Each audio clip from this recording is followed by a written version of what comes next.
هل القدر موجود؟ هل كل ما يحدث لنا من خير أو شر هو من مشيئة الله؟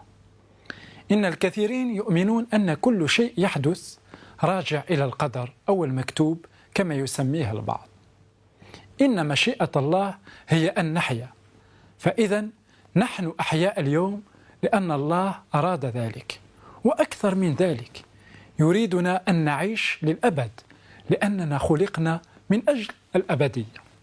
وعلى الرغم أن الموت دخل إلى عالمنا ولم يكن ذلك في خطته ولا مشيئته، إلا أن قدر الله هو أن يخلص كل العالم بما فيهم أنت وأنت. الكتاب يقول أن الله دبر خطة الخلاص قبل تأسيس العالم. هل كل ما يحدث لنا سواء كان خيرا أو شرا هو مقدر لنا من الله؟ يجب أن نفرق بين شيئين، وهما معرفة الله المطلقة وبين مشيئته.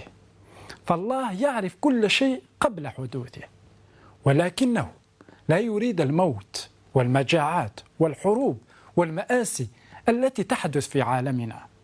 والسؤال المهم هو: إن كانت هذه الأشياء السيئة تحدث بدون إرادة الله، فلماذا تحدث إذن؟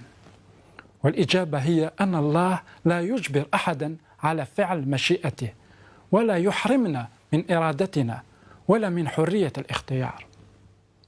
نرى اليوم العديد من الديانات والمعتقدات المختلفة المتناقضة، وهذا أكبر دليل على أن الله لا يجبر أحد على شيء، فهو يترك حرية الاختيار للإنسان كي يقرر مصيره الأبدي.